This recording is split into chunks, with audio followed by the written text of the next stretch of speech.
Bismillahirrahmanirrahim. Assalamualaikum warahmatullahi wabarakatuh.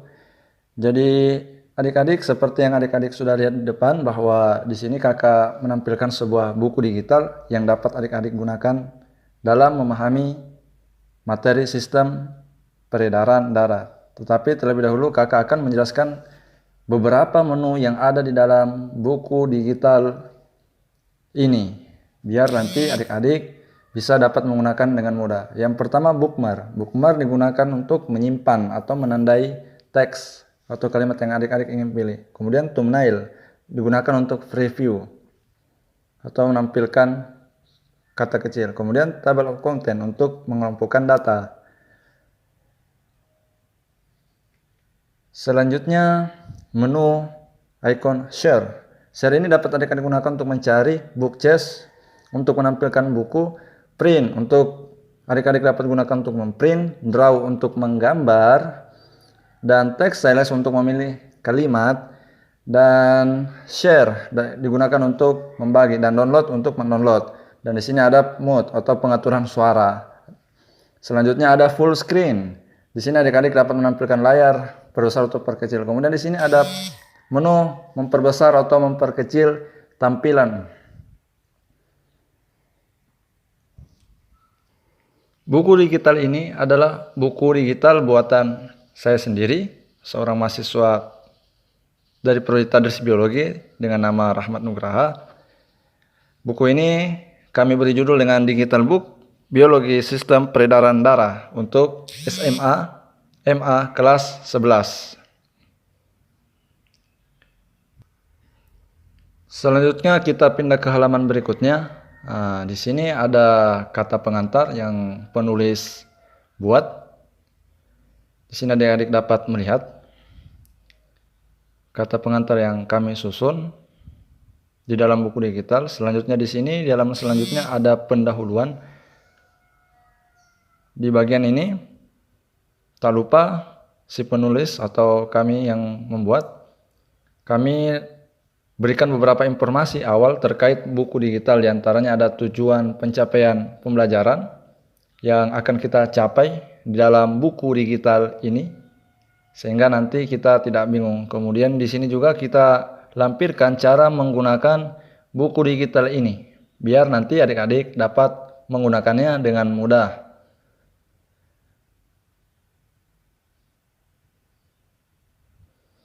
Selanjutnya, jika adik-adik merasa tulisannya kurang jelas, kita dapat memperbesar tulisan sehingga kita dapat mengerti apa yang tertera di dalam buku digital ini, sehingga materi yang ini kita bisa baca dengan jelas. Dan adik-adik juga bisa tarik seperti ini. Tinggal tarik dari bawah ke atas untuk membaca teks di dalam buku digital tersebut.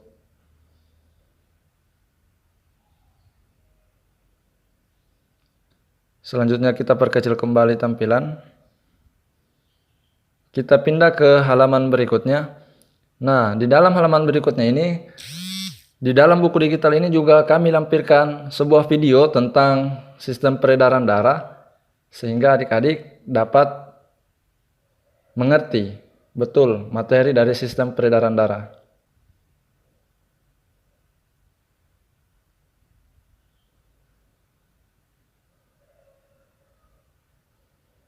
Di sini adik-adik dapat menjeda video jika ingin menjeda. Dan adik-adik juga bisa mengatur volume suara dalam video di dalam buku digital tersebut.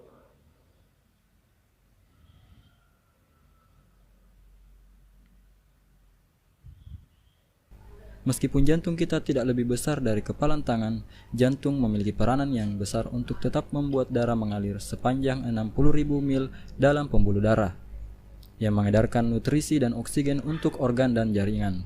Darah mengedarkan seluruh substansi tersebut melalui berbagai saluran yang disebut pembuluh darah.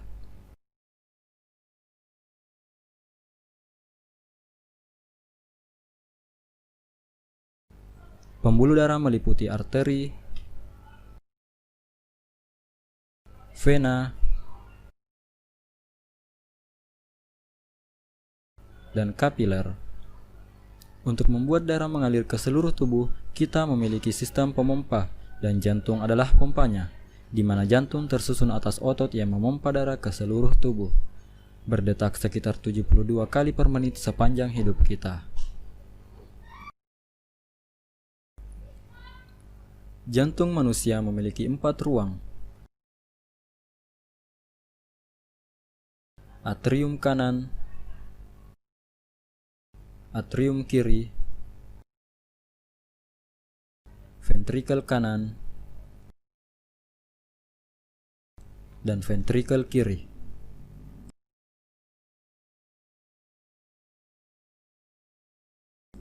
Jantung memiliki 4 katup, yaitu katup trikuspid, katup mitral, katup aortik, katup pulmonik.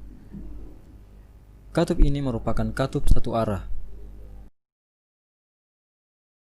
Sekarang kamu telah mengetahui struktur jantung. Selanjutnya, mari kita cari tahu bagaimana jantung bekerja.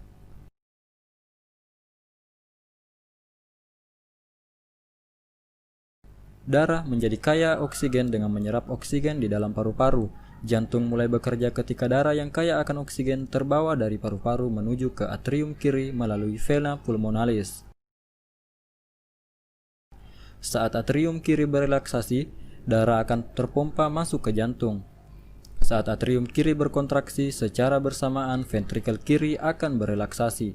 Atrium kiri menekan darah menuju ventrikel kiri melalui katup satu arah.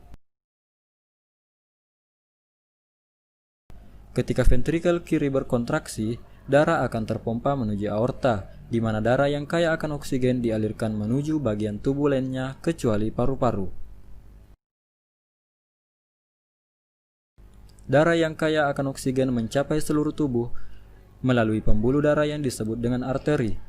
Pembuluh darah akan bercabang menjadi kapiler, yang selanjutnya akan menjangkau berbagai organ yang berbeda di dalam tubuh. Selanjutnya darah akan terdeoksigenasi, lalu pembuluh darah kapiler akan bercampur dan menuju ke pembuluh darah yang lebih tebal yang disebut vena. Vena akan membawa darah yang miskin oksigen menuju jantung. Pembuluh darah yang membawa darah yang miskin oksigen disebut dengan vena cava. Darah yang miskin oksigen dari seluruh bagian tubuh memasuki ruang bagian kanan atas dari jantung yang disebut atrium kanan.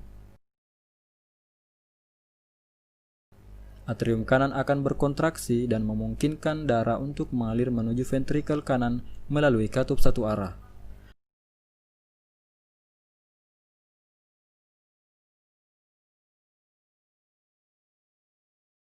Ventrikel kanan kemudian berkontraksi dan menekan darah menuju arteri pulmonalis. Arteri pulmonalis membawa darah yang miskin oksigen menuju paru-paru. Paru-paru kemudian melakukan pertukaran gas terhadap darah sehingga darah kembali menjadi kaya akan oksigen. Darah tersebut selanjutnya akan dialirkan kembali ke jantung melalui vena pulmonalis dan kembali mengulang siklus sirkulasi tersebut.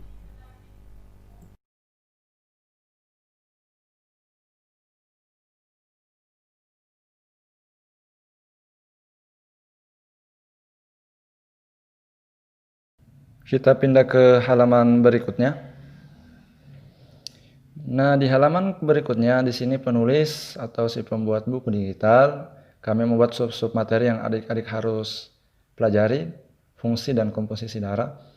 Selain itu, buat adik-adik di sini juga kami lampirkan atau tuliskan capaian pembelajaran yang adik-adik harus capai pada bagian subbab fungsi dan komposisi darah ini.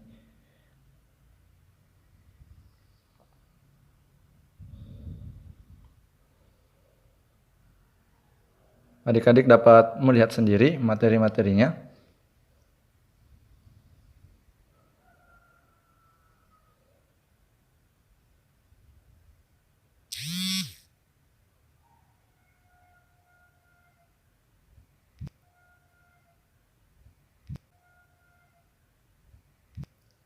Kita lanjut ke halaman berikutnya.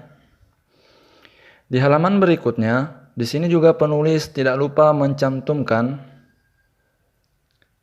animasi yang dapat membantu adik-adik semua dalam memahami materi sistem peredaran darah, sehingga adik-adik dapat memahami betul materinya dengan diberikannya sebuah animasi atau gambar ini, sehingga adik-adik betul-betul paham apa yang adik-adik pelajari. Selanjutnya, tak lupa kami lampirkan uji kemampuan. Uji kemampuan ini digunakan buat adik-adik untuk mengukur sejauh mana adik-adik memahami materi yang telah diberikan tiap-tiap dari subbab.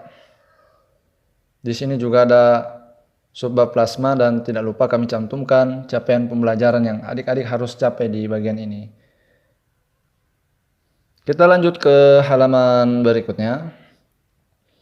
Di halaman berikutnya, di sini adik-adik dapat melihat beberapa informasi penting yang kami desain sedemikian rupa, yang kami letakkan di bagian sebelah kiri dengan posisinya agak berpisah dengan materi inti, yang berguna untuk menambah wawasan adik-adik semua.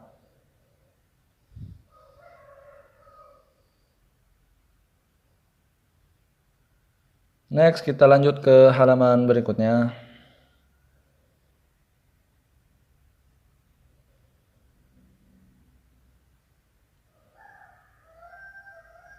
Jadi jika ingin mempelajari buku ini, adik-adik dapat menjeda.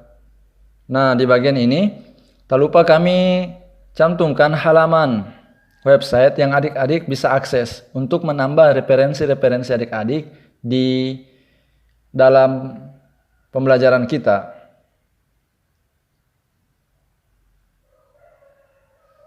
Ini.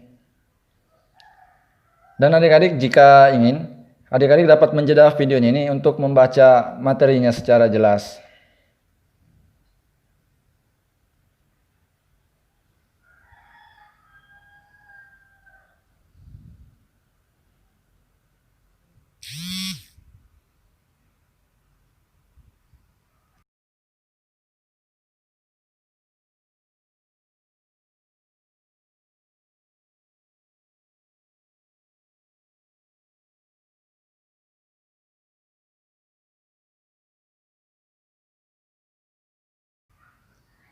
Nah, pada bagian ini, tak lupa kami si pembuat lampirkan beberapa pertanyaan-pertanyaan yang bisa memancing kita semua untuk berpikir terkait kejadian-kejadian yang terjadi di sekitaran kita, guna untuk menambah wawasan adik-adik semua.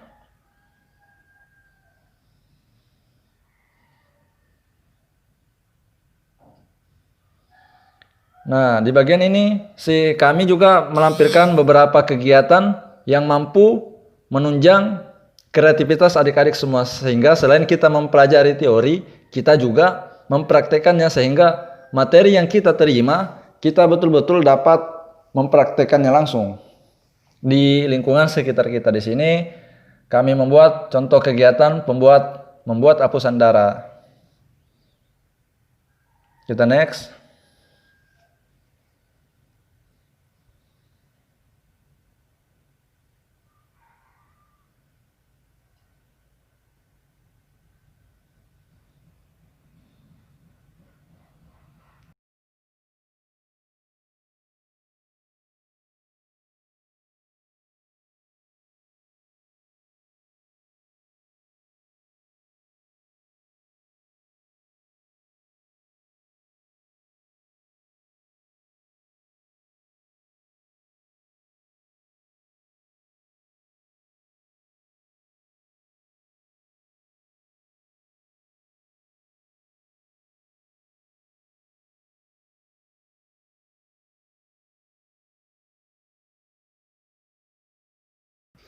Nah, pada bagian ini tak lupa kami cantumkan rangkuman dari materi-materi yang kita pelajari dari awal hingga akhir. Silakan adik-adik baca sendiri dan lihat sendiri.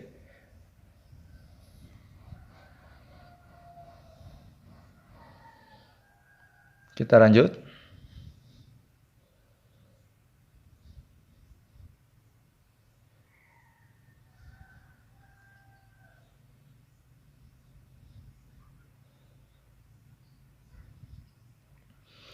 Nah, pada halaman ini tak lupa kami menyimpan pertanyaan-pertanyaan yang harus adik-adik jawab. Nah, ini untuk mengukur sejauh mana adik-adik semua paham dari materi-materi yang diberikan nanti dari buku digital ini.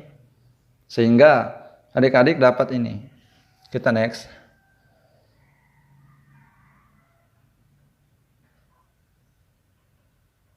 Selanjutnya di halaman ini kakak menyimpan daftar pustaka. Itu sumber referensi yang kami gunakan dalam membuat buku digital ini.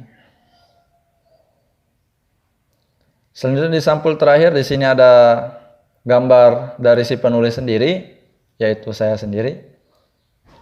Adik-adik bisa lihat.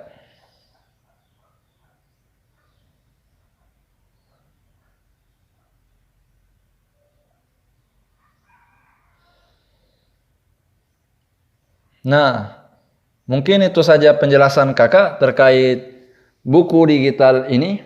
Harapannya adik-adik dapat menggunakannya dengan mudah dan adik-adik bisa paham. Jika ada yang ingin ditanyakan, dapat adik-adik tanyakan melalui via WhatsApp di nomor kakak yang kakak sudah kirimkan. Jadi itu saja mungkin. Wassalamualaikum warahmatullahi wabarakatuh.